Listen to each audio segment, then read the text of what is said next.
Muy buenas tardes a todos. Les doy la bienvenida a todos los que nos acompañan hoy en este evento. Como todos saben, estamos presentando en el día de hoy las nuevas perspectivas de la industria del crédito y consumo. Y quisiera hacer una breve explicación de este evento. En la Cámara estamos siempre muy atentos a todas las novedades y circunstancias que afectan el desenvolvimiento de nuestros asociados. No cabe duda que uno de los temas que más ha influido en el último año, año y medio, son las medidas dispuestas por las distintas autoridades jurisdiccionales en el marco de la emergencia sanitaria. Todo esto relativo, obviamente, a la suspensión de actividades y limitaciones del acceso del público a los locales de los proveedores no financieros de crédito. Por tal motivo, una vez más, auspiciamos y apoyamos la realización de la segunda encuesta entre las empresas de la industria de crédito llevada adelante por First Capital Group. Gracias a la generosidad de First, los resultados de esta encuesta nos permiten estar más cerca de nuestros asociados y devolverle a ellos una idea más precisa acerca de cómo todos los actores de la industria están navegando las turbulentas aguas de la pandemia. Respecto de los objetivos de la encuesta, quiero destacar en primer lugar la intención de brindar a los asociados en particular, a las autoridades de aplicación y al mercado en general, bases de estudio que puedan usarse para la toma de decisiones futuras. Y el otro objetivo, sin duda primordial de este análisis, es dotar a los actores de la industria del crédito de información sustancial que les permita entender la dirección de sus negocios y del mercado en el que se desenvuelven. Aprovechamos también este encuentro para hacer una síntesis de la situación actual del mercado de financiamiento al consumo y abordar un tema que está siempre en la atención de todas las empresas prestatarias, que es el endeudamiento de los individuos y de los hogares. Esperamos que con la realización de este nuevo webinar podamos humildemente de nuestra entidad ayudar en la labor cotidiana de todos nuestros colegas. Quiero, por último, agradecer especialmente a First, como ya lo he dicho, por la magnífica y dedicada tarea de análisis que requiere una evaluación profunda de mercado como la que vamos a presenciar en unos momentos. Y también a nuestro comité ejecutivo, a nuestro consejo de administración, a todos nuestros colaboradores y técnicos y a nuestros asociados, por cierto, que nos acompañan y apoyan en todo momento para que estas actividades sean posibles. Dicho esto, voy a presentarles a continuación a nuestros disertantes del día de hoy.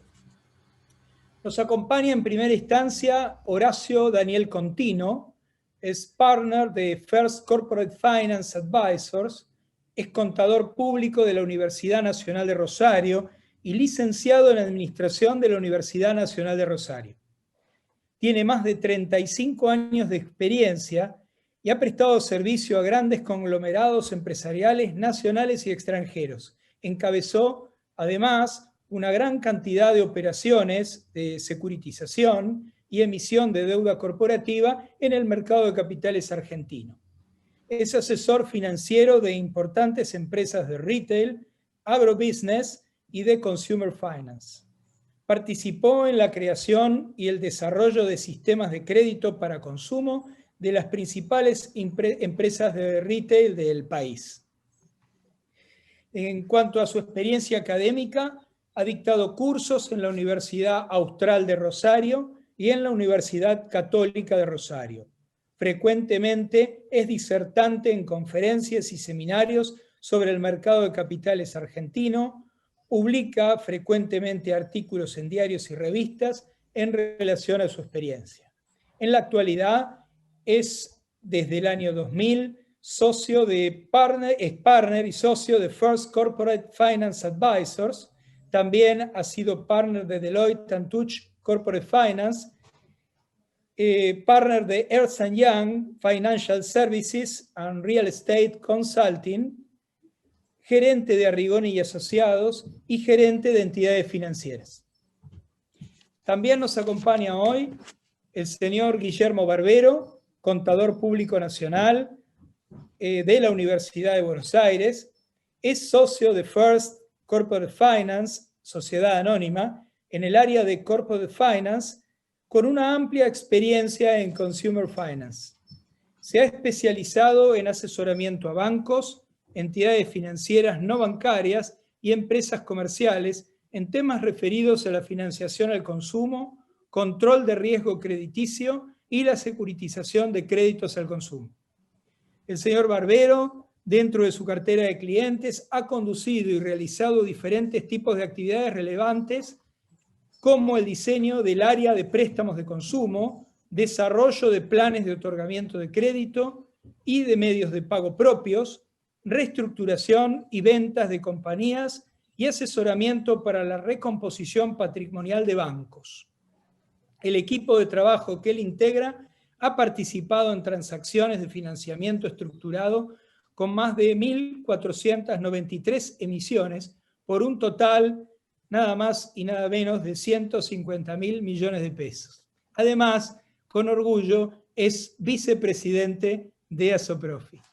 Bueno, presentados los dos disertantes, los voy a dejar a continuación en compañía de Horacio Contino, que va a hacer su presentación de inmediato. Así que muchísimas gracias a todos.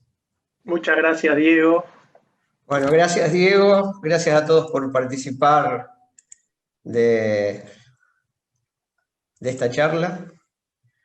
Yo voy a iniciar rápidamente. La intención de esta primera parte de la charla es hacerles llegar una devolución de los resultados de la encuesta que muchos de ustedes han tenido la amabilidad de contestar. El objetivo de la misma es ver el efecto que tuvo la emergencia sanitaria y la pandemia en el negocio de cada uno de ustedes en el último año, y cuáles son las perspectivas del mercado que están en visión de ustedes para el futuro.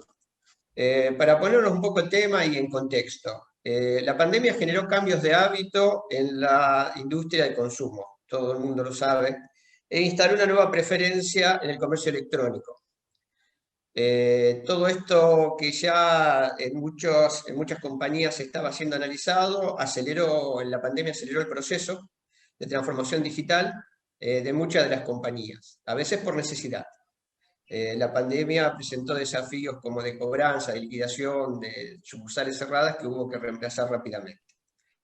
Para que tengan una idea de qué estamos hablando cuando hablamos de comercio electrónico, de digitalización y el futuro de la industria que tenemos. En el año 2020, el 50% de la población mundial tiene Internet. Es decir, estamos hablando de que hay 4.200 millones de personas que tienen acceso al Internet.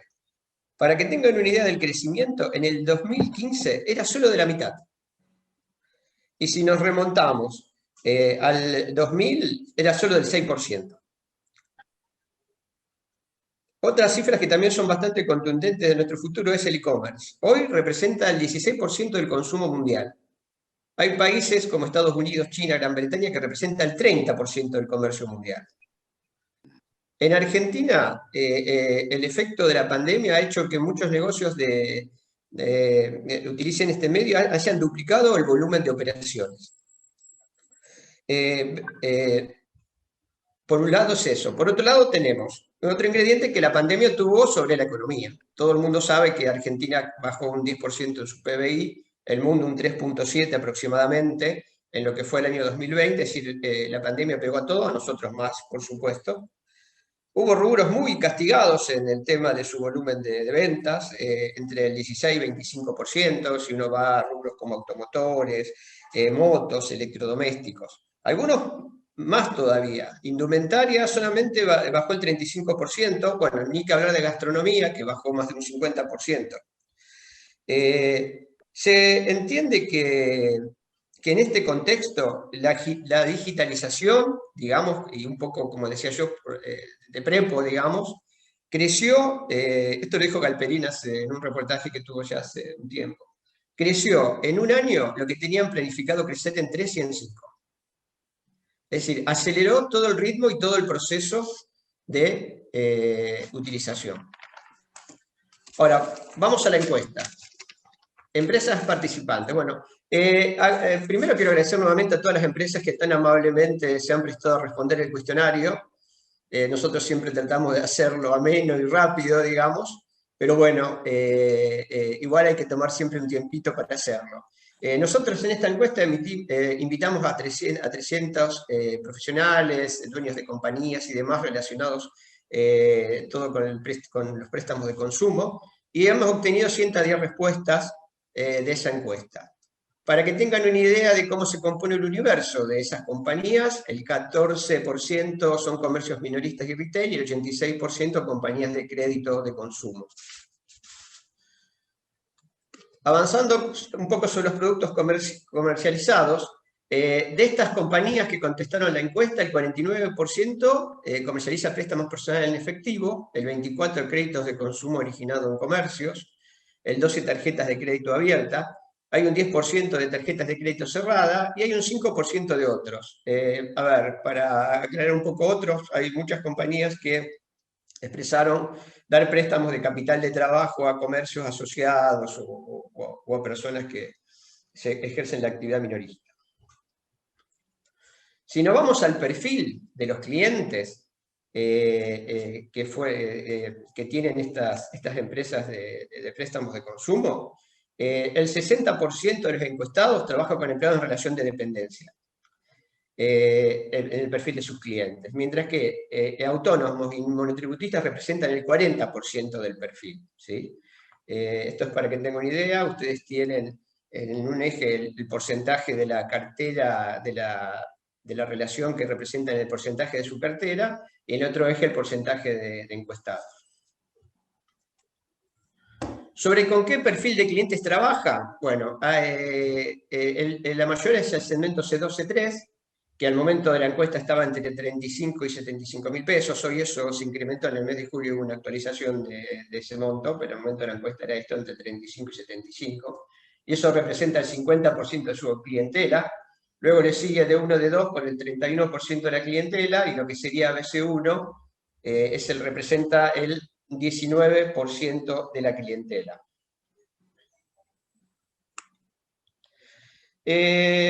A ver, ahora vamos a ver un poco cuál fue el efecto de la emergencia sanitaria en el negocio.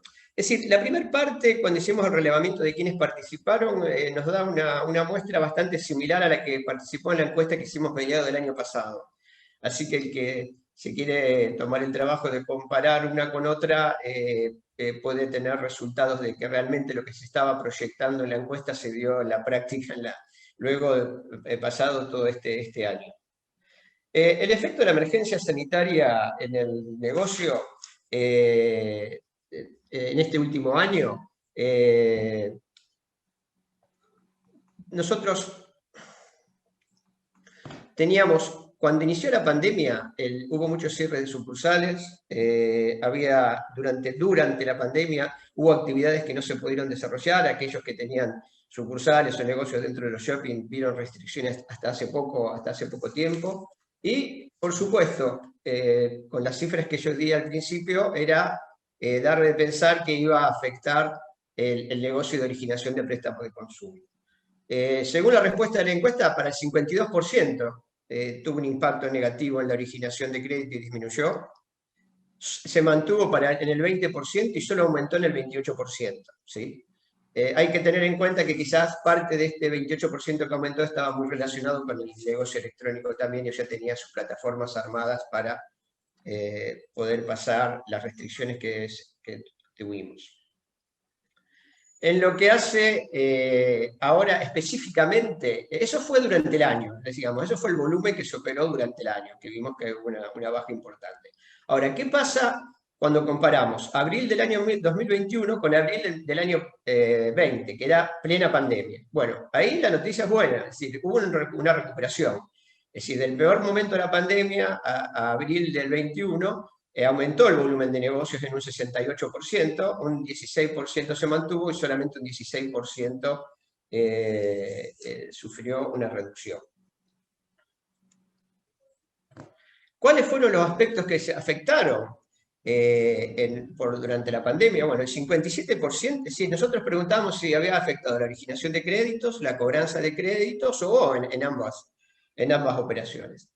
La mayoría contestó que ambas, es decir, tanto la originación como la cobranza de créditos fueron afectadas, que fue el 57%. En la originación le afectó al 30% de los encuestados y al 13% en la cobranza de créditos.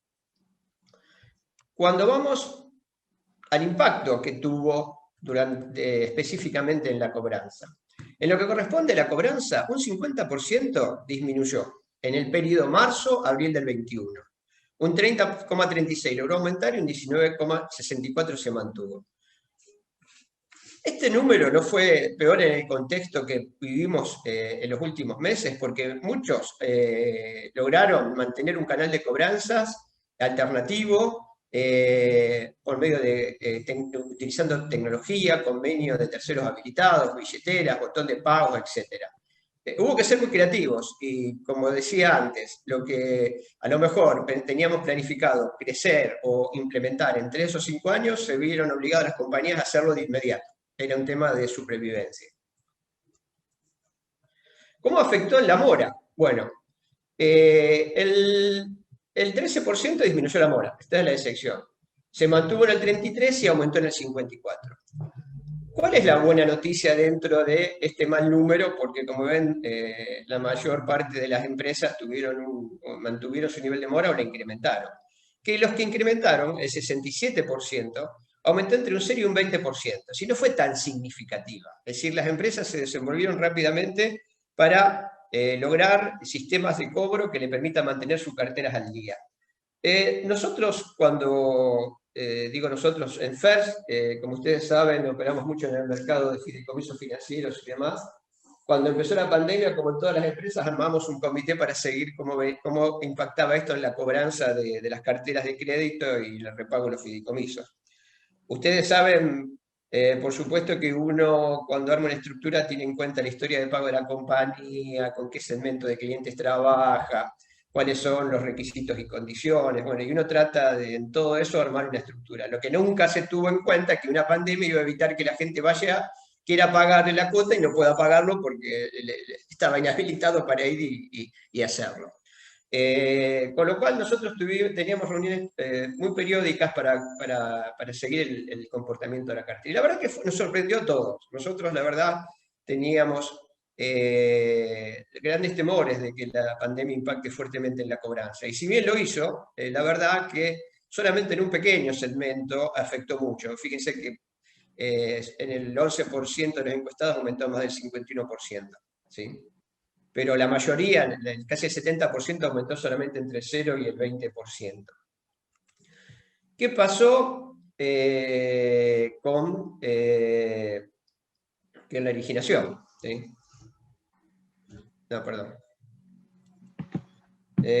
Vamos a ver los aspectos, lo que se refiere a las herramientas que se utilizaron para financiarse durante la pandemia. El 40% de los encuestados consideró que los recursos propios representan un 100% de sus herramientas de financiación. Y aproximadamente un 17% asegura que las mismas representan entre 80 y 90% de su cartera. Solo el 20% de los individuos estima que venta de cartera y fideicomisos financieros representa entre el 40 y 50% de sus recursos. Hay muy poco de los encuestados, las mutuales, que utilizan los depósitos como recurso para la aplicación de sus préstamos. ¿Eso a qué nos lleva? Nos lleva a que, como ustedes ven, una buena parte de las compañías utilizan sus recursos propios, y eso le da un límite al crecimiento de la capacidad de préstamo de la compañía. ¿Sí? Los recursos propios generalmente son finitos y por más que el accionista capitalice su negocio, un plan de crecimiento requiere, digamos, utilización de otras herramientas. ¿Sí? como participación de mercado de capitales, ventas de cartera, emisión de bonos. Es decir, hoy por hoy hay un alto porcentaje de las compañías que al menos participaron en la encuesta que se manejan con sus propios recursos para los préstamos. Ahora bien, el 35% está analizando ya nuevas alternativas, digamos, ¿no? Es decir, y por supuesto es necesario, es decir, uno no puede mantenerse indefinidamente abasteciendo sus préstamos con su propio capital. El 29% ya lo ha definido así, digamos, en los últimos 2 años, es decir, ya estaba trabajando con nuevas herramientas. Solo el 26% ha mantenido siempre las mismas y el 10% está analizando cambiar las herramientas que utiliza. Otro tema que también, digamos,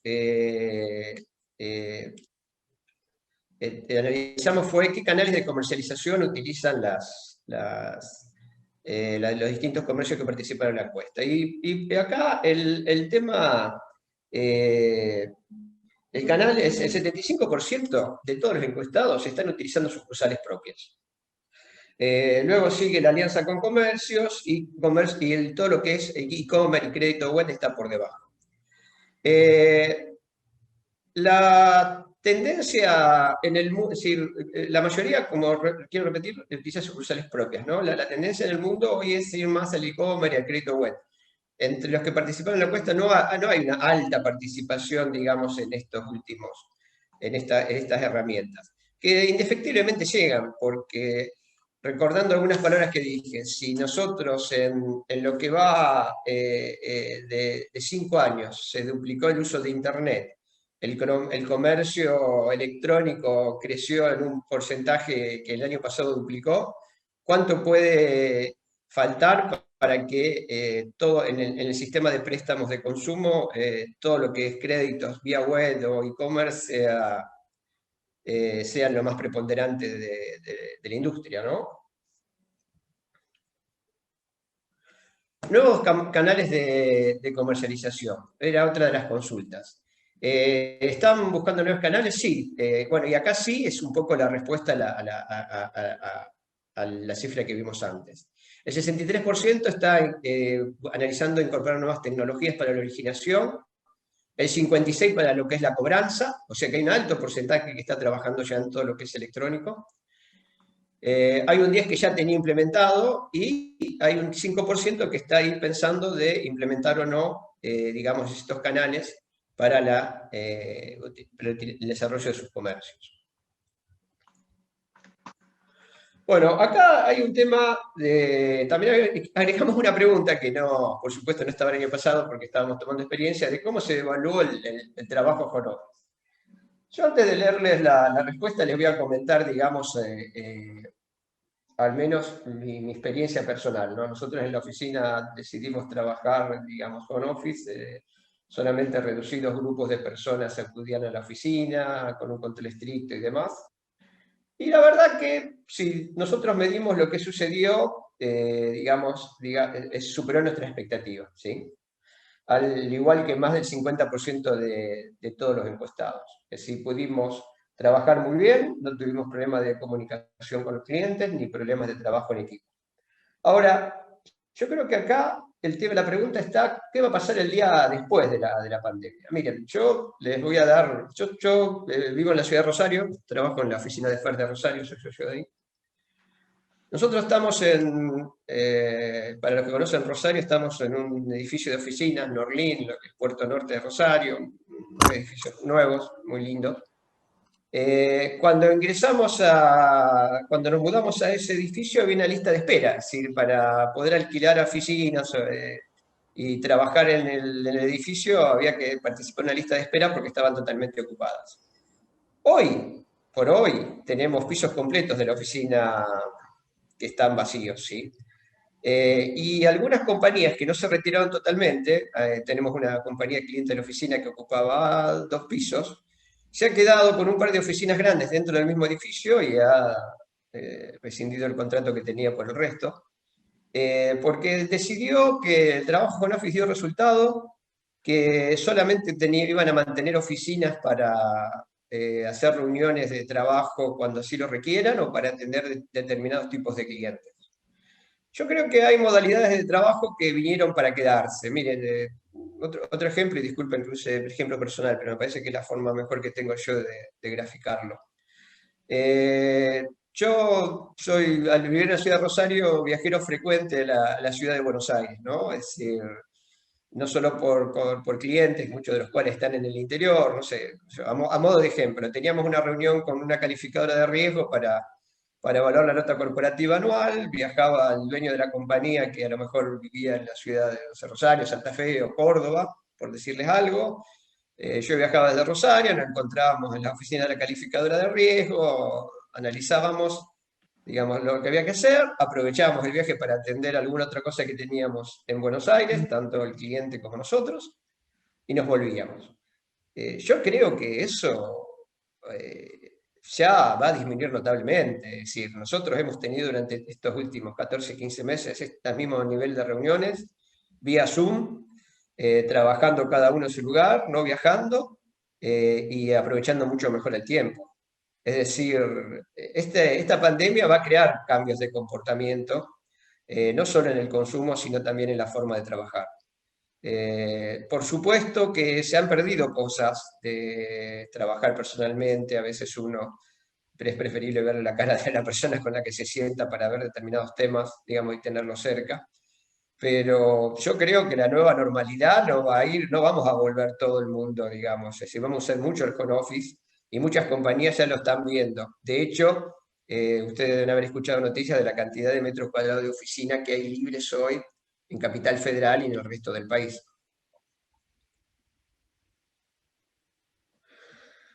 ¿Cómo afectó la pandemia en los clientes? Es decir, el 41% tuvo aumento de clientes nuevos, el 33% logró fidelizarse y mantener los clientes y solo el 26% perdió clientes. La tecnología. En lo que es el uso de la tecnología sigue siendo de mucha utilidad. Lo más utilizado es la transferencia por CBU y el crédito web, que ambos suman el 53% de las respuestas. Luego sigue lo que es la utilización de botón de pago, el 22% de las respuestas, y convenios con recaudadores y demás con 14%, digamos, de respuestas.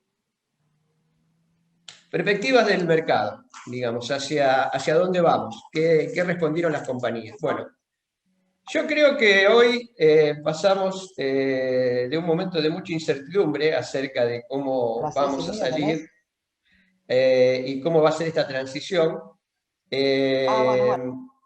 Y hay mucho más deseo, y el deseo, digamos, de salir de esto venció un poco el temor que teníamos cuando empezó toda la pandemia, y hoy hay una luz de esperanza de retomar el crecimiento en el mercado. Como dije, la digitalización llega a todos los rubros.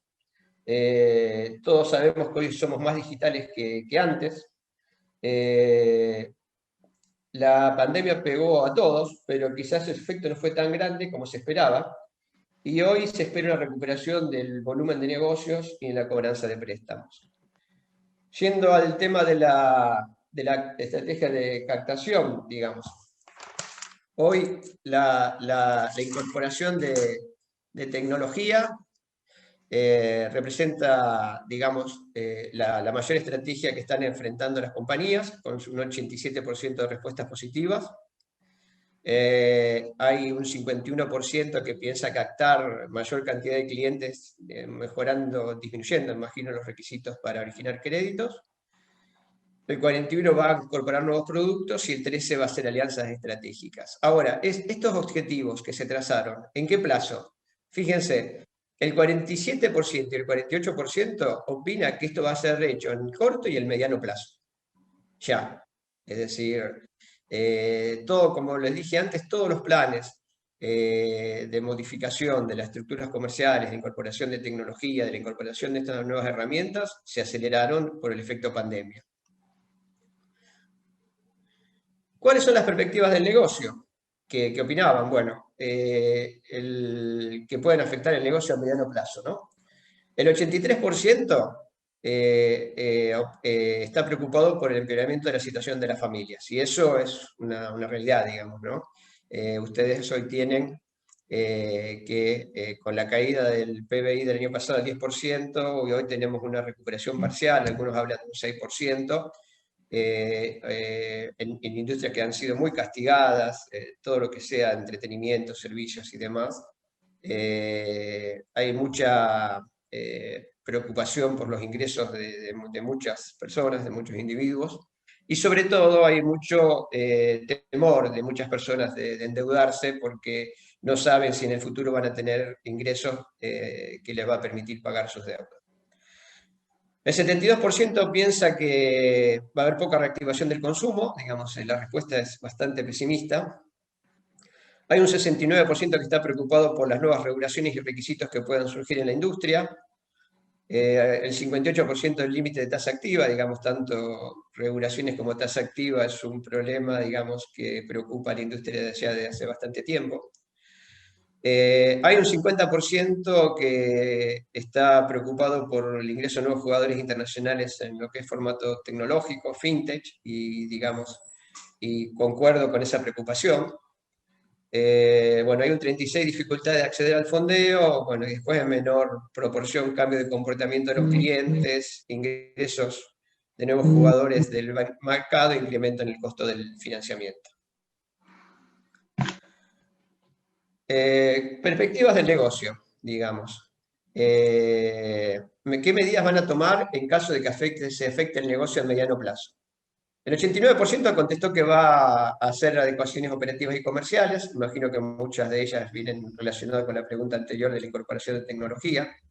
Hay un 36% que va a tener alianzas estratégicas, un 14% que va a capitalizar el negocio, y hay un 14%, un 11% y un 6% respectivamente que piensa o la venta del negocio, o el cierre de actividades, o venta de participación minoritaria. Es decir, hay jugadores que están pensando salir del mercado total o parcialmente.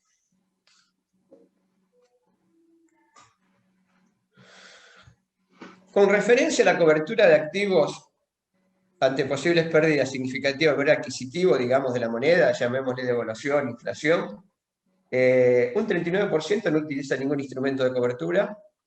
Hay un 34% que usa fideicomisos financieros como una forma de cobertura natural, digamos, desprendiéndose de la cartera, disminuyendo el capital de trabajo que tiene invertido en el negocio y, digamos, empaquetarlo y largarlo al mercado.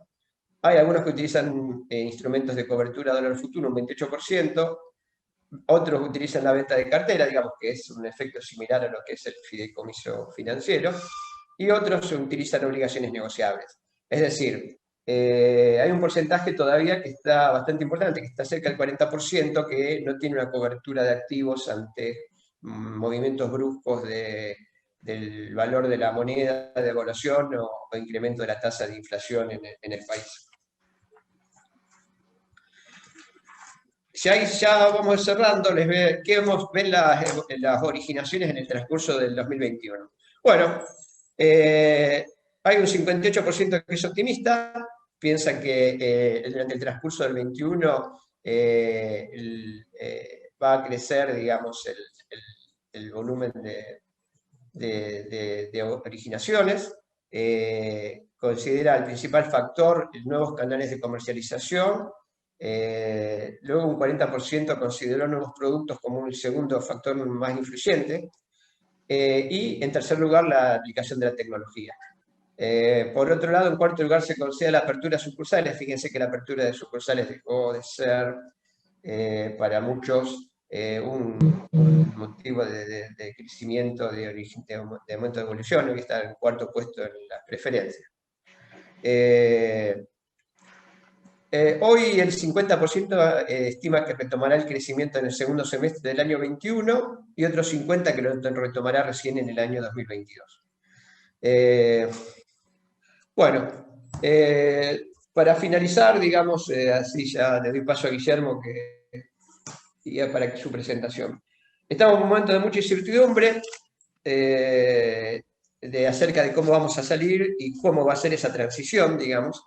Es una incertidumbre que tenemos todos, porque también tenemos bastante incertidumbre en cuándo va a terminar la pandemia que afecta fundamentalmente a nuestros negocios.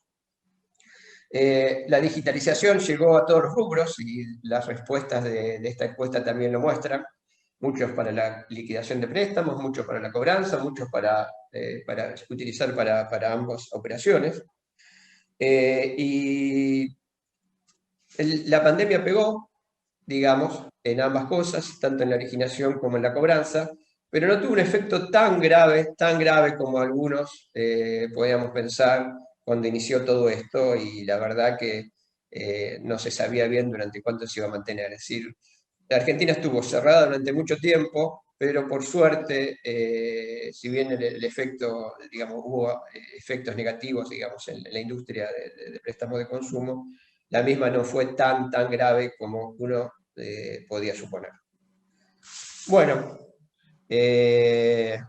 Guillermo, todo tuyo. Bueno, muchas gracias, Horacio, muchas gracias a todos por haberse unido a nosotros en esta presentación del webinar.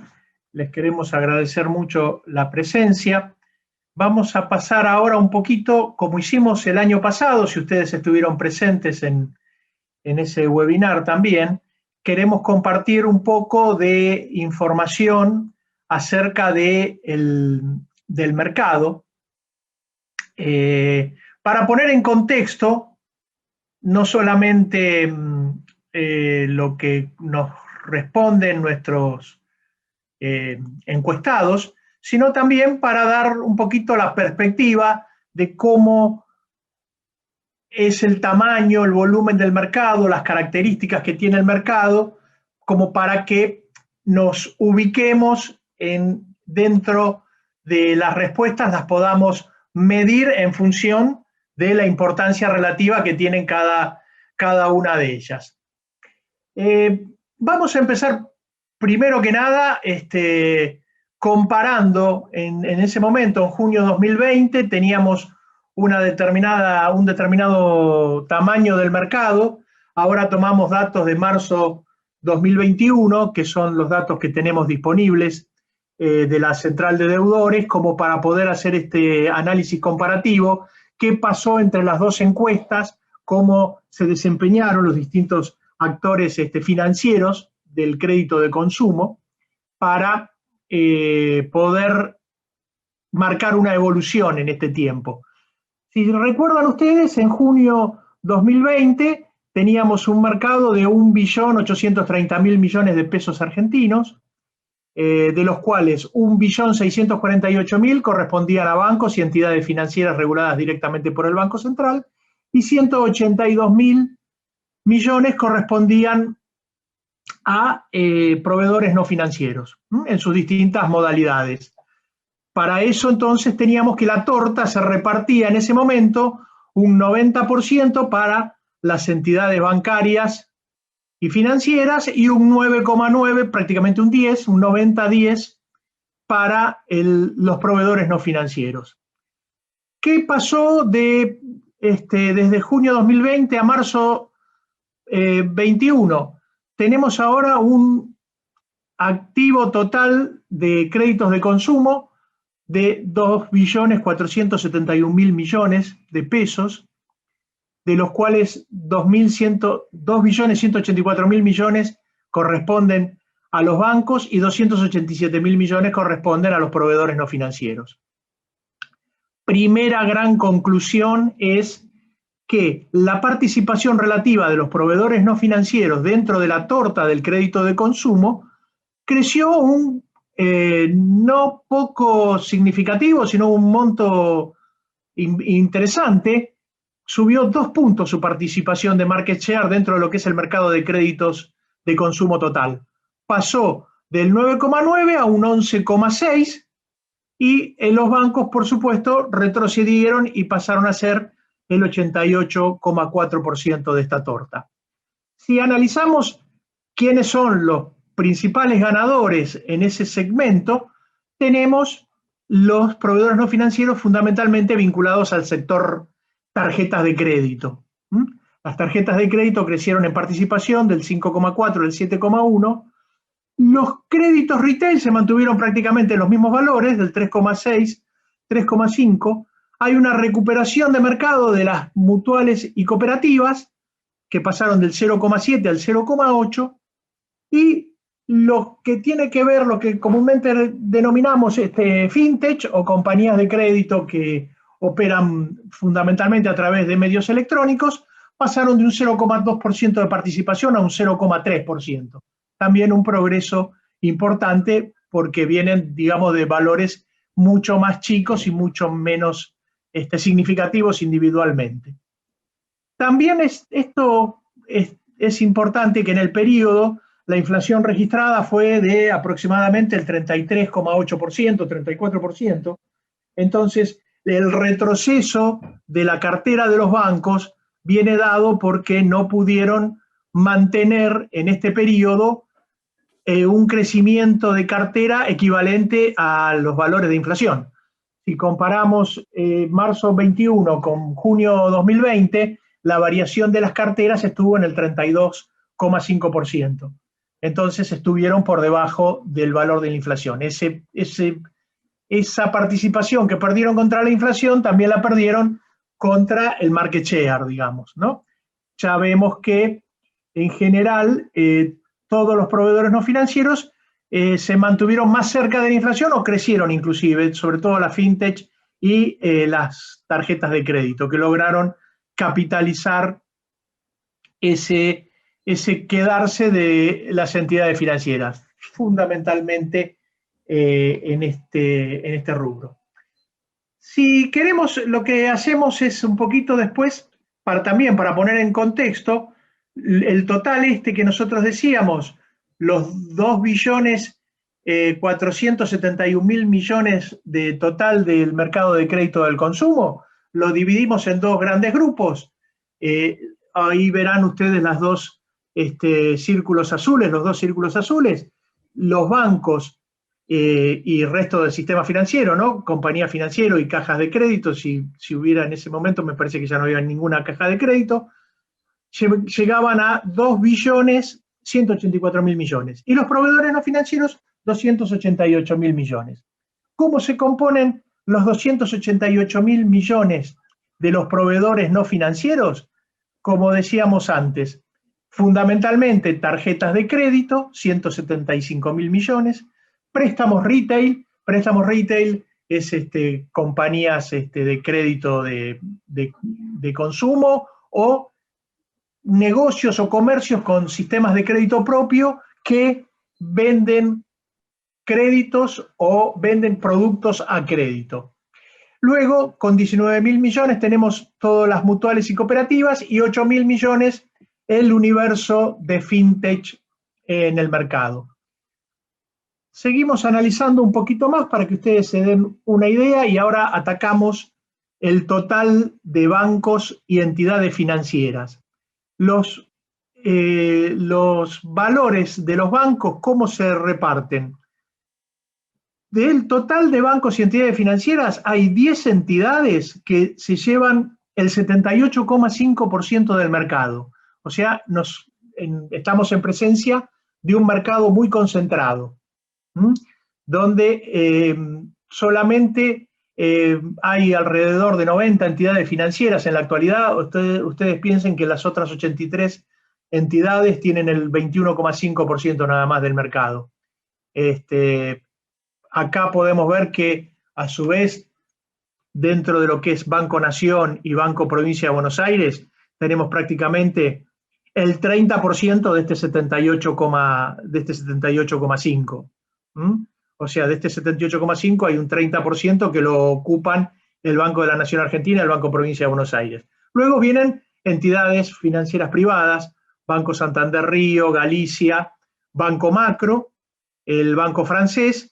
Luego tenemos dos entidades públicas también, Banco Ciudad de Buenos Aires y Banco de la Provincia de Córdoba, que vienen muy parejos.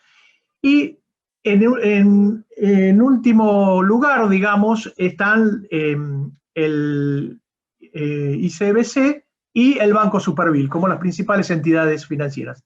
Acá les hago un comentario, lo mismo hemos hecho con el resto de las entidades, pero no podemos a ver, no nos pareció lógico hacer el disclosure o la exposición de quiénes eran estas entidades. ¿Por qué? Porque los bancos, la información es pública y está disponible, y en el caso de los proveedores no financieros, la información no es pública, son bases de datos que no son de acceso público. Entonces, no nos pareció prudente hacer una discriminación de cuáles son estas entidades. Pero ustedes rápidamente se van a dar cuenta qué tipo de compañías son las que integran en este grupo. Acá estamos abriendo el total de proveedores no financieros. Un 70% lo abarcan 10 empresas, un 30% el resto de proveedores no financieros. Acá la concentración es importante, pero está circunscripta a 1 o 2 jugadores. El resto está bastante atomizada la participación de cada uno de los proveedores. Si pasamos al próximo, esto abarca todos los proveedores no financieros, abarca tanto cooperativas, mutuales, tarjetas de crédito, fintech y crédito de consumo. Acá están todas incluidas. Por eso vamos ahora a pasar a un análisis donde vemos solamente las tarjetas de crédito. Acá sí, hay en tarjetas de crédito, que fueron las que más crecieron, hay un mayor grado de concentración. 7 tarjetas de crédito abarcan un 94% del mercado. Y dentro de esas 7 tarjetas de crédito hay una que tiene una mayoría realmente considerable, que ustedes ya se deben imaginar quién es, que pertenece a un grupo bancario y que es la tarjeta no bancaria por excelencia en todo el mercado, ¿no es cierto? Es la más difundida, la más presente, inclusive a nivel país. El resto, la número 2 es una tarjeta muy importante que pertenece a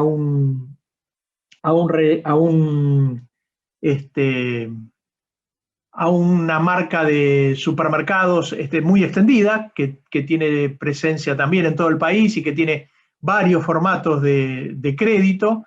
Luego viene una tarjeta de crédito internacional, pero por la parte que no corresponde al aspecto bancario, sino que es la parte que no financia a través del sistema bancario, sino la que financia de manera propia. Y luego una serie de tarjetas, desafortunadamente, dentro de estas tarjetas que están ya en los últimos tramos del segmento, algunas de estas tarjetas creo que en próximas presentaciones que vamos a hacer el año que viene van a dejar de existir, digamos, porque ya corresponden a comercios que han desistido de seguir en el rubro de crédito de consumo, y entonces no los vamos a tener presentes en próximas presentaciones. En el área del retail está mucho más homogéneo el mercado. No tenemos dominancias como en el tema de las tarjetas de crédito. Vean que los 10 principales abarcan el 62%, y a su vez dentro de ese 62% no hay mayorías ostensibles en cuanto a cantidad de créditos que detenta alguna de estas compañías. Aquí los que son más importantes son las grandes cadenas de venta de electrodomésticos, que en general tienen asociadas también alguna compañía de crédito de consumo que trabaja más o menos sincronizada, en forma sincronizada con ellos. Fundamentalmente están también localizados en el interior del país. Es donde tienen generalmente mayor influencia. La influencia en Capital Federal y Gran Buenos Aires, la concentración se la llevan las tarjetas bancarias y en general los bancos que están vigentes en Capital y Gran Buenos Aires, que es donde tienen mayor participación y mayor presencia.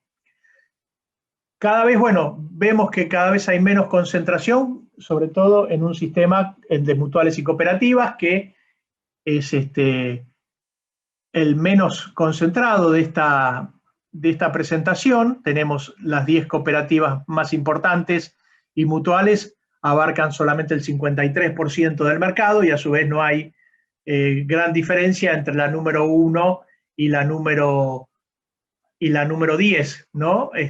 Triplica la número 1, triplica a la número 10, no es como en el caso de los otros mercados donde el número 1 le saca tal vez 20 veces de diferencia al número 10. Esto está, digamos, mucho más democrático y mucho más atomizado en el mercado.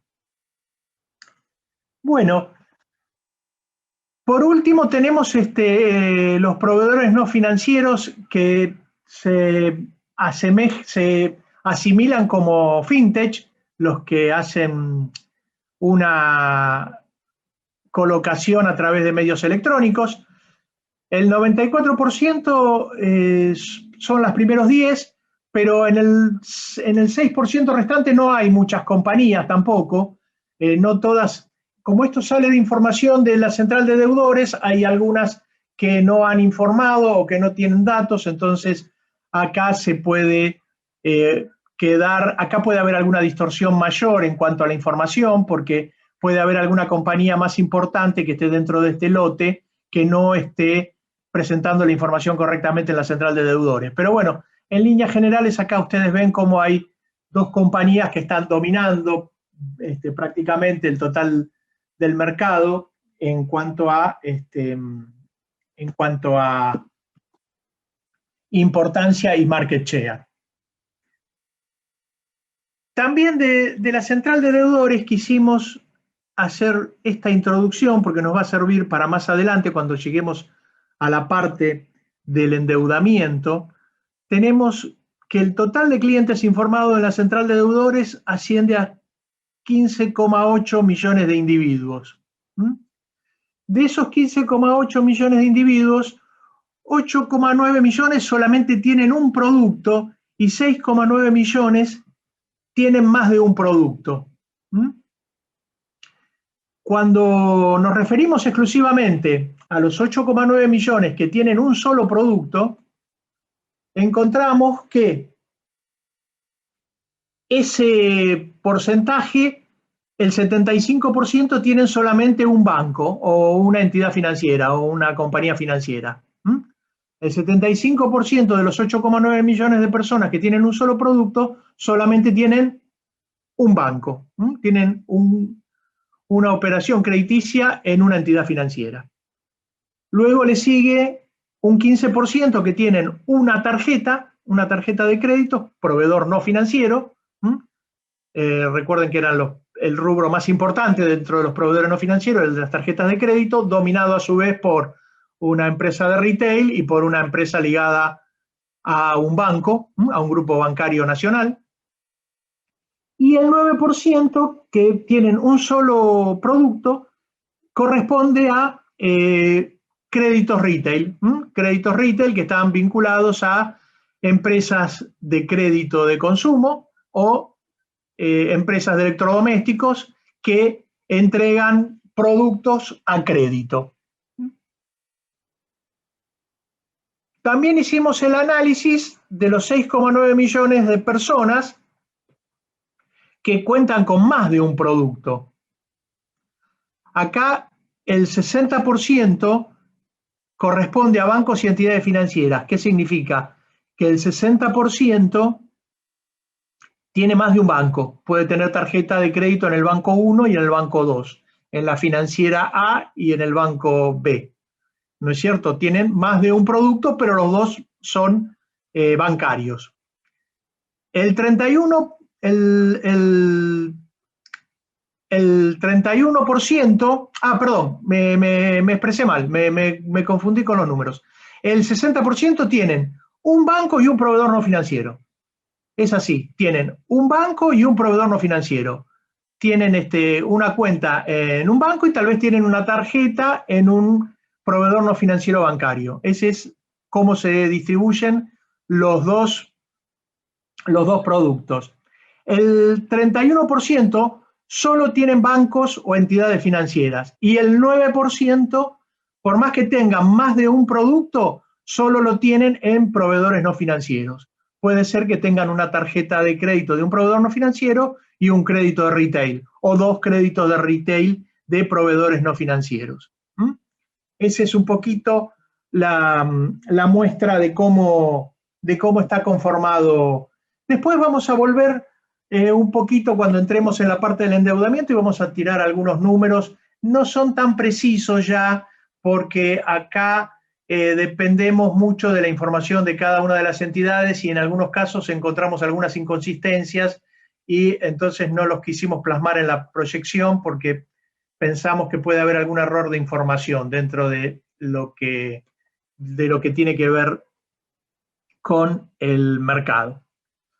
Bueno, luego otro indicador que nos sirve mucho para poner en contexto todo lo que estamos exponiendo es el índice de endeudamiento. Nosotros que desde hace bastante tiempo venimos realizando un análisis donde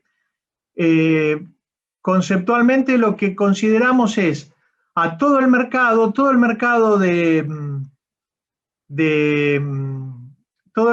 ingresos, tratamos de identificar todos los ingresos formales que tiene nuestro mercado. Ahí buscamos los sueldos de los empleados públicos, los sueldos de los empleados privados, los sueldos del personal de casas de familia, los ingresos de los autónomos, los ingresos de los monotributistas, tratamos de determinar los ingresos de los pasivos, de los jubilados, tratamos de identificar las pensiones no contributivas, o sea, tratamos de identificar todos ingresos que pueden dar lugar a un crédito, digamos, todos los ingresos que se considerarían como fuente para acceder a un crédito de consumo. Y entonces hacemos esa sumatoria mensual de todos esos ingresos y con eso determinamos cuál sería el ingreso global, si se quiere, de este único individuo que tendría este ingreso. Acá tenemos que acceder a diferentes fuentes, accedemos a diferentes fuentes como puede ser ANSES, como puede ser el presupuesto nacional, la información sobre los empleados en relación de dependencia. La cantidad de fuentes a las cuales se acceden a veces no son congruentes entre sí y los valores, se nos dificulta sumar valores de diferentes orígenes. ¿Qué quiere decir esto? Que los valores que nosotros estamos exponiendo acá son indicativos, no son valores que podemos decir que son precisos, pero nos dan una cierta tranquilidad en cuanto a que este informe lo venimos realizando más o menos con el mismo criterio desde hace muchos años y estos criterios los venimos aplicando en forma uniforme. Obviamente, cada uno de estos valores, si nosotros nos juntamos con el equipo de trabajo, discutimos, analizamos, buscamos las fuentes más confiables y tratamos de determinar el valor que mejor refleje lo que nosotros pensamos que puede ser la realidad. Si participara cualquiera de ustedes de la audiencia en el equipo, estaría de acuerdo en muchas cosas con nosotros, en otras no, y tal vez el valor entonces que ustedes determinarían sería diferente, pero en suma, en síntesis, creo que la suma de todos nosotros, si participáramos, llegaríamos más o menos a un mismo valor final, a un mismo valor de ingresos, de remuneraciones por individuo, como es el que hemos llegado nosotros. Nosotros determinamos, por un lado, una total de remuneraciones, cuando los contamos por individuo, de 1.133.000 millones de pesos. Por otro lado, sacamos como fuente la encuesta permanente de hogares que hace INDEC y estima los ingresos de los hogares, los estima de otra manera, digamos, y no los podemos desagregar ni hacer comparativo con el total de remuneraciones por individuo. Bueno, la suma de las remuneraciones por hogar que hace INDEC nos da 728.000 millones por hogares. En consonancia nos está dando una idea de que el total de deuda del CENDEU más las deudas que tiene ANSES, porque muchos de las deudas que tienen jubilados y pensionados hoy son directamente con el Fondo de Sustentabilidad del ANSES, nos está dando un total de deuda de crédito de consumo de 2.676.000 millones. Eso cuando lo vemos con la cantidad de individuos, nos está dando que cada individuo está endeudado en 2,36 meses de su ingreso. Si todo esto lo consideramos como si fuera un solo individuo que mensualmente le ingresan 1.133.000 millones y que debe 2.676.000, o sea, tendría que tener un ingreso de 2,36 meses para hacer frente al total de la deuda. Empezamos este mes, realmente la primera vez que lo hacemos, lo empezamos a hacer con la encuesta permanente de hogares. Por hogares nos da que el índice del endeudamiento por hogar sería 3,67 meses de ingreso por hogar. Acá nos da un valor que, digamos, no lo podemos chequear con el otro, pero nos da más o menos congruente en la medida que podemos decir que esto implicaría que en cada hogar hay un individuo y medio que tiene ingresos. O sea, tendríamos que tener, en la cantidad de hogares, tendríamos que tener tantos individuos con un individuo y medio con ingresos como para representar el mismo valor o el mismo importe. Como les decía, nosotros venimos siguiendo este indicador por lo menos desde el año 2010. Antes también lo hacíamos, pero no lo tenemos, digamos, hecho tan seguido, entonces no los queremos incluir acá en la proporción. Comenzamos, ya les digo, desde el año 2010, estábamos en 1,84 veces el ingreso, llegamos a tener 2,5 veces el ingreso por ahí por el año 2017, pero luego a partir de ahí volvió a caer a 2,36 veces, que es el último indicador que nos está dando ahora. Si ustedes ven, arriba está en 3,67 veces el ingreso por hogar, que esto lo estamos poniendo acá a manera, digamos, de seguimiento y ejemplificativo para ver si a través de ese otro método podemos estimar también el ingreso total de los hogares. ¿Qué gran conclusión podemos arribar a través de este índice que venimos realizando desde hace tanto tiempo? Digamos que, contrario a veces lo que sale en primera plana de los diarios, no vemos problema de sobreendeudamiento de la población. La deuda de la población no está sobrecomprometida, porque solamente en promedio, obviamente, se incorporan 2,36 meses. O sea, no hay un problema de endeudamiento generalizado de la población.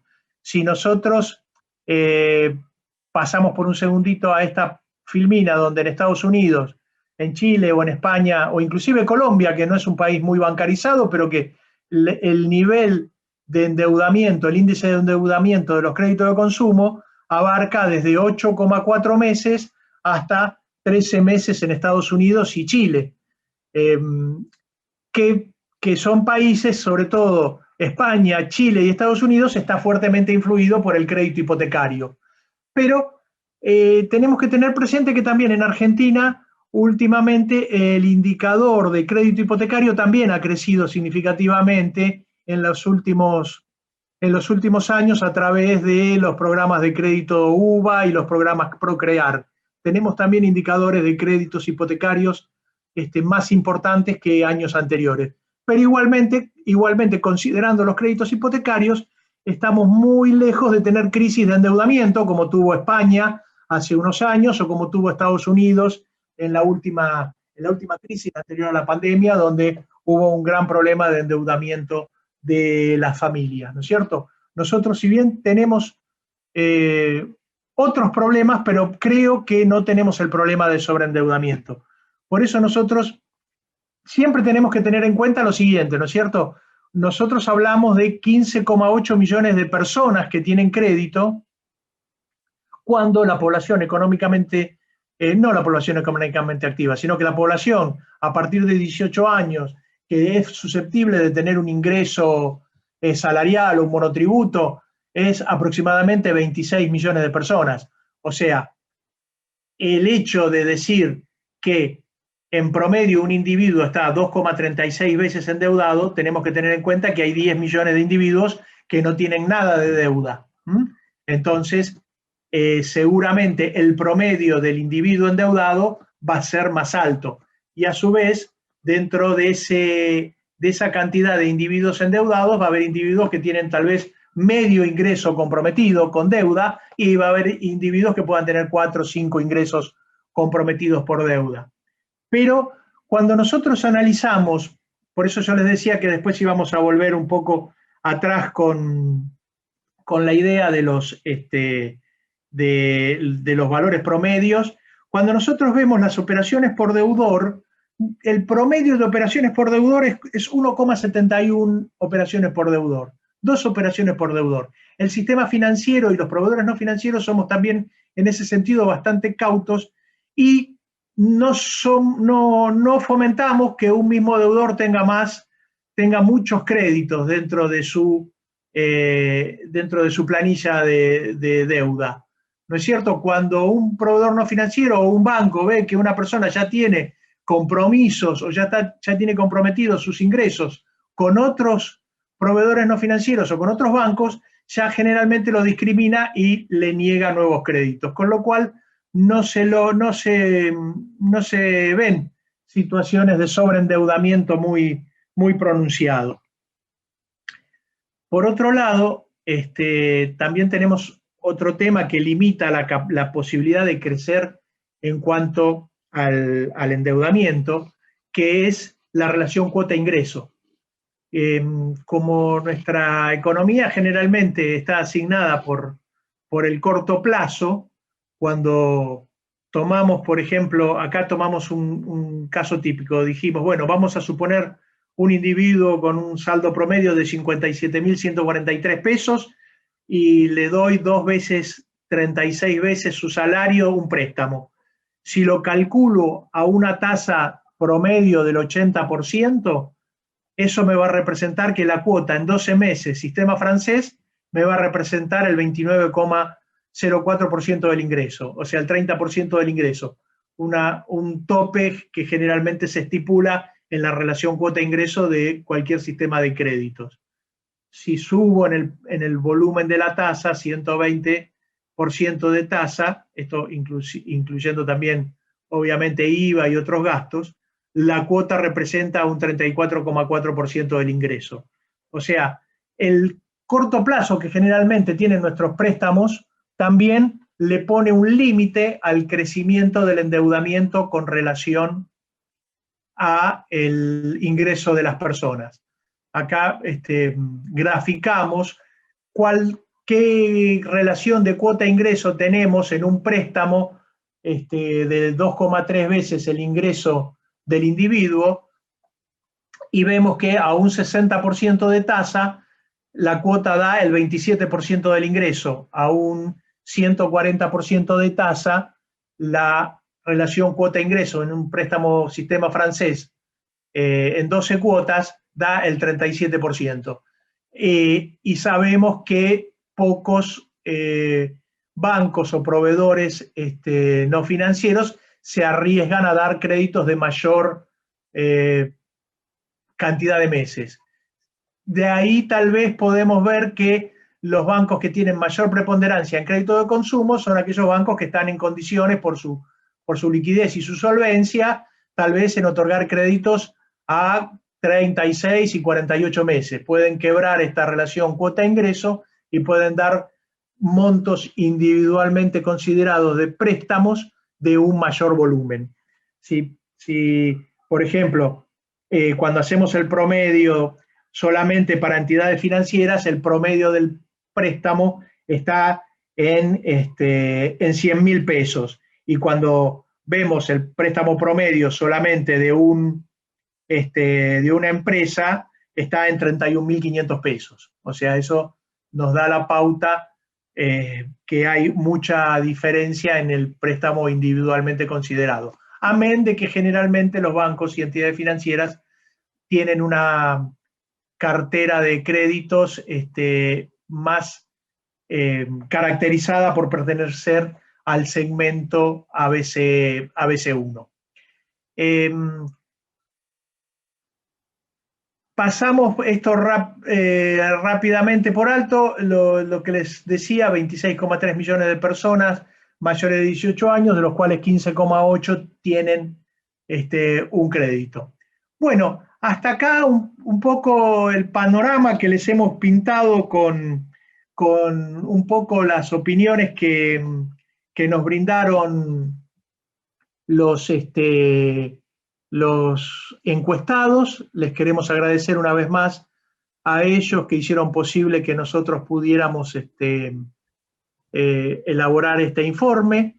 Y si Horacio me ayuda un poco para no perder la memoria, también le quiero agradecer no solamente a Soprofi, al Comité Ejecutivo, al presidente, a Diego Petito, a Gabriel Leonelli, a Sandra Sopo, que también integra el Comité Ejecutivo de Asoprofi, sino también al equipo de trabajo de la encuesta que nos ayudó a elaborar esta presentación y a llegar con estos datos a ustedes.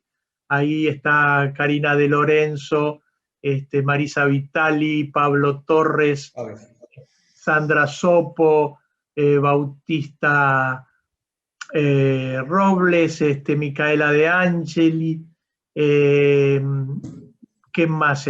Bueno, Nancy Lehmann, que nos coordina siempre, Daniela Encinas, que siempre nos ayuda en los webinars, me parece que... Bueno, Augusto, que también se Augusto Nauri, que es nuestro soporte técnico y hace posible. Hoy también contamos con el auxilio de Gastón Peñaflor, que nos dio una mano en toda la parte de sistemas. Y bueno, ya seguro que alguno me olvidé y le pido mil disculpas y si me avisan lo nombro, no, pero esto es muy difícil de hacer en vivo. Así que bueno, muchas gracias también a Horacio, que llevó adelante la parte más difícil de la presentación, que es presentar. No hay nada más difícil que presentar una encuesta, ¿no es cierto? Porque uno le hace foco a una parte de los datos, pero la verdad que la planilla y uno lo analiza y encuentra muchas más cosas para resaltar, tal vez. Así que bueno, a todos ustedes que están presentes, les ofrecemos esta presentación. Les vamos a hacer llegar la presentación para que la puedan tener, la puedan analizar, puedan sacar sus conclusiones y nos puedan realizar las preguntas que a ustedes les parezca. No sé, Diego, si tenemos algún comentario de la audiencia, alguna pregunta de nuestros asistentes, acá a disposición, y de mil amores les podemos contar cómo hicimos los datos. Bueno, correcto, Guillermo. Muchísimas gracias, Horacio. Muchísimas gracias, Guillermo, antes que nada por la excelente presentación realizada. Sí, efectivamente, Guillermo, hay preguntas, ¿sí? Las preguntas son indistintas para Horacio y para Guillermo, así que quien de ustedes que las conteste Horacio, entonces. Que las conteste todas Horacio. Acá vamos por la juventud, vos sos más joven, así que. Mirá, con lo que te dije lo vas a contestar con mucho gusto, así que. Sí, exactamente. Qué cosa. Bueno, voy a tratar de sistematizar las preguntas. Son varias. Esta es una pregunta que me he permitido reunir 3 preguntas en una. La pregunta concretamente es, ¿qué opinan de la salida de la oferta de crédito de los grandes retailers? Obviamente no están hablando del retailer que mencionaron ustedes, que tiene una participación importante en el mercado, sino los otros retailers del mercado que han sabido financiar sus actividades con muchos fideicomisos financieros en otras épocas si pueden decirnos qué pudo haber producido ese cambio tan importante que tuvieron en el mercado respecto de su participación en la industria del crédito, y si respecto de eso nos pueden informar también quién puede ocupar ese lugar a futuro, cómo ven esa transición. Bueno, yo te puedo, a ver, no te doy mi opinión, sino te doy la opinión de la industria. Nosotros, por suerte, trabajamos no solamente para los retailers, sino para los productores de crédito, de electrodomésticos y bienes semidurables, ¿no es cierto? Y un comentario que me hicieron, que lo escuché en más de una ocasión en las grandes corporaciones que venden estos productos, que ellos tienen, digamos, un paradigma de mercado, que no sé si después ustedes juzgarán si es verdad o no es verdad, pero los que saben dicen, mira, en 3 meses el mercado se reacomoda. Lo que vendía la compañía A, que desaparece, en 3 meses lo pasan a vender B, C, D, E, y tal vez aparece H, y gana parte de eso que, ¿no es cierto? Entonces, y lo mismo pasa un poco con el crédito de consumo. Y ya lo estamos viendo nosotros en los números, los jugadores más importantes que de pronto uno es un poquito más público porque anunció su salida del mercado, una empresa internacional que tenía una tarjeta de crédito retail que anunció y generó bastante ruido su salida del mercado. Bueno, esa tarjeta, bueno, ahí sí la absorbió parte una entidad bancaria y parte la va a terminar absorbiendo el resto de los competidores, digamos, los créditos que no dan ellos los van a terminar dando. En 3 meses el mercado como que digiere la salida de un jugador y lo reemplaza naturalmente. Por eso también es tan difícil a veces que haya operaciones entre compañías retail. Son difícil que un retail compre lisa y llanamente a otro retail, porque más allá de que absorba alguna sucursal, absorba algún equipo de gente preparada para vender, que compre, digamos, alguna localización muy conveniente, algún contrato de locación muy interesante, en general no hay consolidación como podría haber en otras industrias, donde entre colegas se fusionan y se compran locales. En el retail no es tan frecuente esa política. Todos prefieren el crecimiento orgánico con la apertura de nuevas sucursales desde cero y no, digamos, el crecimiento a través de la adquisición de otras compañías. No sé si un poco, Horacio, no sé si... No, yo de acuerdo con lo que decís, Guillermo, es decir, eso sucede. Lo cierto es que la demanda, digamos, no es que quede insatisfecha, sino que va a otros y redistribuye un poco en el resto del mercado, y algunos jugadores que por ahí no eran tan significativos empiezan a tener mayor preponderancia porque a lo mejor justo tenía un competidor muy grande cerca de sus sucursales, ahora ese otro competidor no existe más y ellos absorben toda esa demanda insatisfecha de productos, ¿no?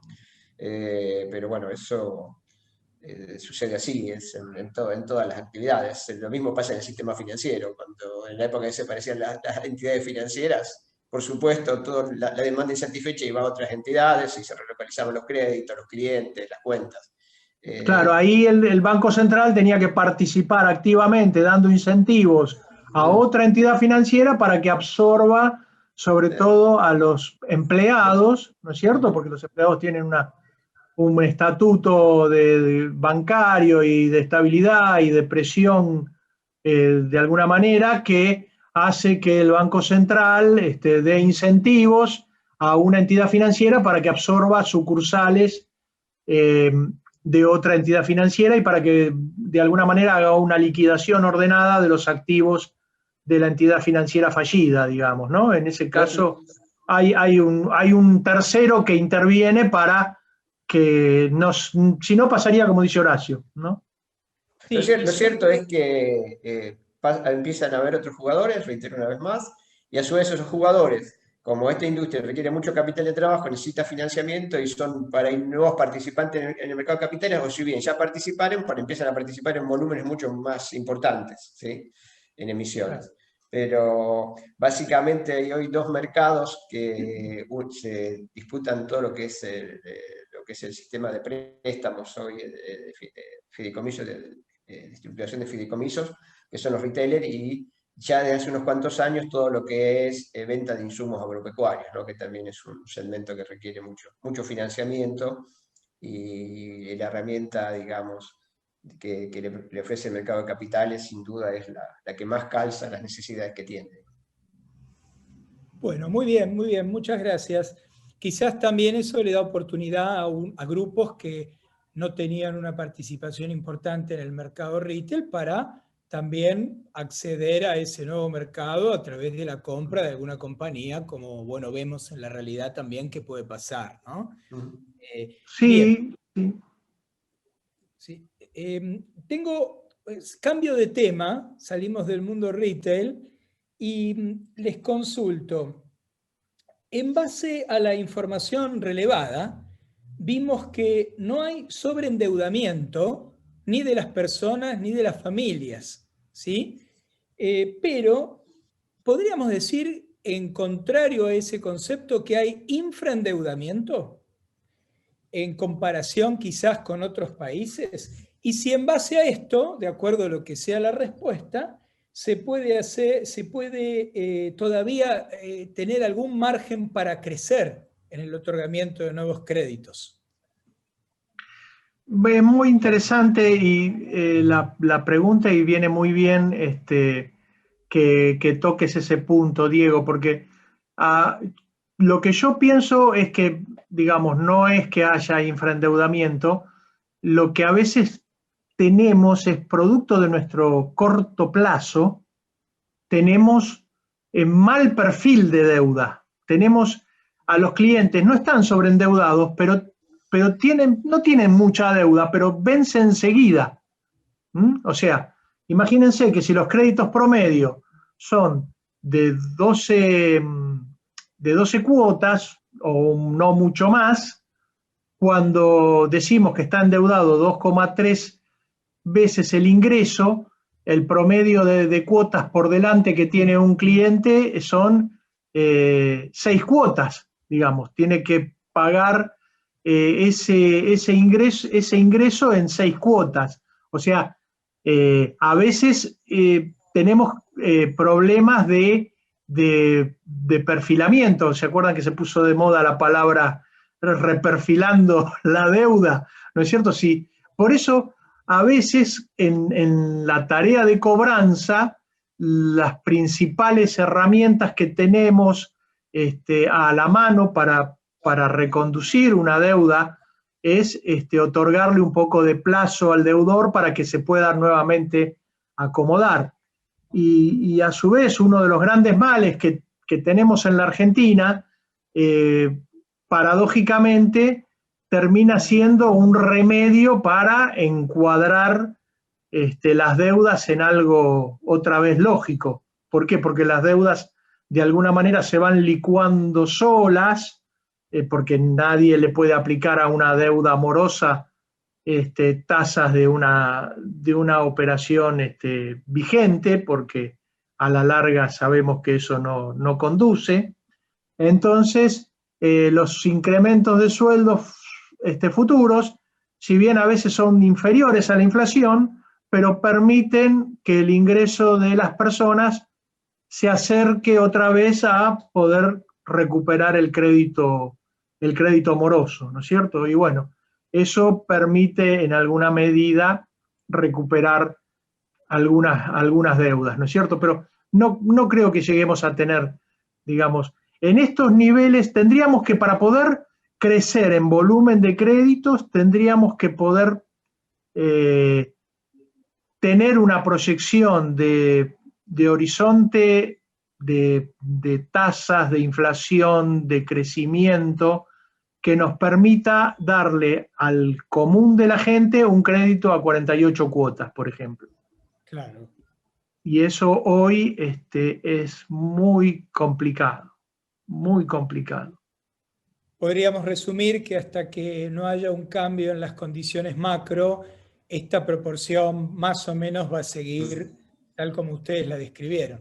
Es lo mismo Pero, que está sucediendo, es lo mismo que está sucediendo, porque en Argentina no hay préstamos hipotecarios, digamos, o todos los sistemas que hay son pseudo préstamos hipotecarios, por un tema de tasas. Es simple. claro, No hay claro, forma de vencerlo. Es decir, Sí, cuando en un crédito hipotecario la tasa supera los 2 dígitos, por más que des 30, 50, 100 años, la cuota es siempre la misma y no varía, digamos. Entonces, no te hace posible, digamos, sí, sí, ese tipo de financiamiento. lo mismo que la financiación del recambio del parque automotor, ¿no? Es También. decir, hay un tema de plazos también ahí que por ese tipo de bienes, claro, juega en contra de la posibilidad de hacer crecer la participación del crédito en las adquisiciones.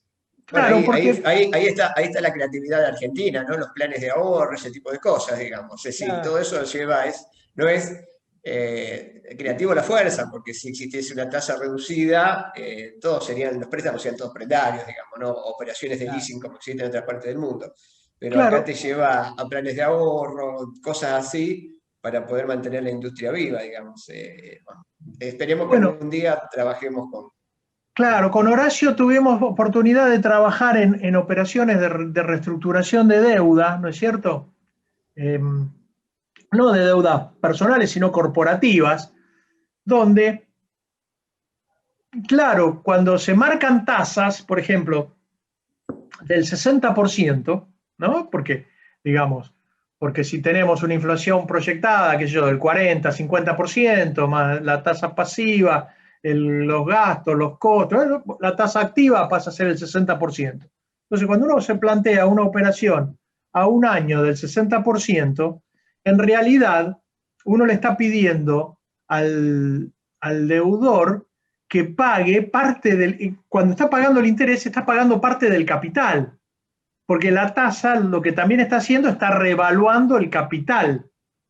Entonces, a un deudor que está en dificultades, digamos, no se le puede pedir que no solo que pague los intereses, sino que encima pague el capital y en un año pague el capital.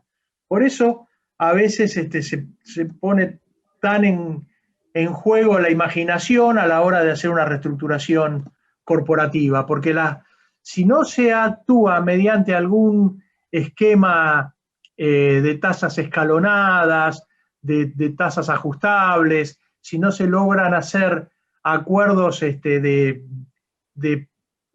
poder pasar parte de los vencimientos al final, capitalizando intereses y cancelándolos al final, generalmente los primeros años, que son los más difíciles en la reestructuración, nunca se puede pasar esa valla, nunca se puede saltar esa valla, porque si uno tiene que cancelar de acá a un año un 60% de una deuda, está no solamente cancelando intereses, sino que está cancelando parte del capital. Dentro del 60% es parte del ajuste de capital que está teniendo la deuda. Y eso hace muy difícil poder cumplirlo, ¿no? Si pudiera pagar el 60% del capital en un año, probablemente no hubiera defaulteado. Claro, exactamente. Quien puede pagar eso es porque tienes una solidez financiera y porque su deuda no No, pero compromete. Últimamente hemos pasado por años de tasas activas, pero muy superiores a la inflación, digamos, ¿no? Es decir, no era ya cobertura de inflación, recordemos que hace 4 o 5 años teníamos tasas activas muy superiores a la inflación, digamos, ¿no? Por Sí, política monetaria. Sí, Eso, la verdad que cuando la tasa más o menos guarda cierta correlación con la inflación, hay cierta capacidad, si la empresa trabaja con materias primas, una serie de cosas de repagar, pero cuando la tasa ya supera ampliamente la inflación, no, la verdad que eso es solamente soportable en un corto tiempo. Cuando ya pasan años con eso, el sistema de préstamo es, digamos, no, prestar para no cobrar, ¿no? política monetaria en su forma más ortodoxa, ¿no? Sí, había un presidente... Bueno, sí, pero viste que a veces en Argentina hasta la ortodoxia se transforma en heterodoxia, digamos, ¿no es cierto? porque Una queremos, línea. o sea, queremos aplicar herramientas ortodoxas y no, tampoco nos funcionan. Digamos, las cosas que en el resto del mundo funcionan, acá tampoco funcionan. Tenemos una economía tan particular que decimos, bueno, ponemos tasas activas positivas y entonces con eso logramos enfriar la inflación. No, tampoco lo logramos. No, no. Tampoco, y generamos un problema más grande del que teníamos. O sea, acá no funciona la heterodoxia, pero tampoco la ortodoxia, digamos. Por algo, el profesor Samuelson decía que había países desarrollados, países en vías de desarrollo, Japón y Argentina, digamos, ¿no es cierto? Había 4 clases de países. Porque Japón y Argentina no se explicaban por ningún modelo económico, ni Ahora, de qué país capacidad, desarrollado ni desarrollado. qué cintura que hemos creado, Guillermo, con eso, porque la verdad somos. Sí. Los argentinos somos, nos transformamos todos en especialistas, digamos, ¿no? Es decir, a la fuerza. Pero bueno. Yo he dado algunas disertaciones en el resto de Latinoamérica y entonces cuando uno dice vengo de Argentina, ya uno lo mira mal porque dice, ¿qué nos va a venir a enseñar este? ¿Qué nos viene a contar este si Argentina es un desastre? ¿No es cierto? ¿Qué le podemos explicar nosotros de finanzas, crédito a países que tienen estabilidad, que tienen orden, que tienen... Entonces yo les digo muy sencillo, les digo, miren, Argentina es a las finanzas lo que Galápagos a la biología. Los grandes descubrimientos biológicos se pudieron hacer en Galápagos porque estaban dadas las condiciones para que pasen un montón de cosas en poco tiempo y entonces Darwin pudo imaginar la evolución de las especies analizando las aves en diferentes lugares, en diferentes islas. Una especie en una isla había evolucionado diferente que otra especie, que la misma especie en otra isla, y eso había pasado muy pocos años, digamos, muy pocas centurias. Bueno, en Argentina también, nosotros en Argentina en 10 años tenemos lo que en un país normal pasa en 500 años o en 200 años. Entonces nosotros tenemos mucho más experiencia acumulada y le podemos explicar muchos más fenómenos a pesar de nuestro desorden intrínseco, ¿no? Bueno, no quiero terminar la charla sin hacerles una última consulta, porque tenemos una legión de operadores de crédito fanatizados con el segmento C3. Por lo tanto, digamos, resumo todo en 2 consultas principales. Si nos pueden hablar algo del segmento C3 en particular y especialmente si creen que ese es un segmento en el cual efectivamente todavía se puede crecer otorgando créditos en la Argentina. Yo te encabezo yo y termina Guillermo, que digamos que es un especialista de ingresos y de segmento. Es decir, hoy, bueno, el segmento C2, C3 es importante en la industria, lo vimos en la encuesta, digamos, de las respuestas que hemos tenido. Generalmente es un segmento menos bancarizado o no bancarizado, digamos, y los cuales, contestando a las preguntas, por supuesto que oportunidades hay, digamos, para llegar a ese segmento, digamos, ¿no? Porque hoy la persona satisface sus necesidades donde la encuentra. Si los bancos consideran que el ingreso del segmento es muy bajo, no le va a dar préstamos y entonces va a buscar alternativas y eso es lo que aprovecha generalmente la industria. El tema del segmento es también, digamos, el grado de aceptación de tasas de interés que tiene, ¿sí? Porque obviamente al haber mayor riesgo, generalmente se le aplican mayores tasas de interés y este segmento al no tener alternativas lo acepta. Y si hay posibilidades de crecer, yo creo que sí. Y luego de la pandemia más, es decir, el segmento ha crecido, digamos. Hoy hay más C2, C3 de lo que teníamos hace un año y medio atrás, digamos, ¿no? Eso, la estadística, la encuesta, los números del mismo gobierno nos indican que aumentó el nivel de reducción de ingresos y hoy ese universo es superior, digamos. Con lo cual, digamos, oportunidades, claro que hay. Cuidados también, porque lo que nos dejó también la pandemia es una incertidumbre sobre qué tipo de actividades se van a recuperar tan rápidamente en el futuro, ¿no? Es decir, yo calculo que hay muchas actividades que están muy heridas y que le va a llevar tiempo recuperarse, y otras que ya hay industrias, comercio y demás que han prácticamente desaparecido con la pandemia y que eso ya obviamente no se va a recuperar. Seguramente se van a reconvertir porque se han cerrado bares, restaurantes, digamos, especialmente empresas de servicio por la pandemia. Si hubiera reactivación, vendrá otro o el mismo a abrir nuevamente, digamos, actividades que lo reemplacen, ¿no? Para satisfacer necesidad. Ahora, yo creo que es un segmento interesante, y hoy en Argentina el universo es mayor, digamos. No sé, Guillermo, si estás de acuerdo. Sí, a ver, precisamente cada vez tenemos que mirar más gente con la óptica C2-C3, que, a ver, el problema más grande que tiene el C2-C3 no es el problema del ingreso, sino es el problema, digamos, funcional, sino que es el que tradicionalmente está expuesto a los despidos, es el primero, digamos, que pierde el trabajo, digamos. Entonces ahí hay que analizar el C2-C3, hay que analizarlo a la vista de qué tipo de actividad está desarrollando, digamos, ¿no es cierto? Y también, así como puede haber perdido el trabajo, son los primeros que pueden recuperar su ingreso y pueden volver a ponerse otra vez en carrera, y van a necesitar del crédito para recomponer un poco su esquema hogareño, ¿no es cierto? Reequipar su hogar, remodelar su casa o reequiparse.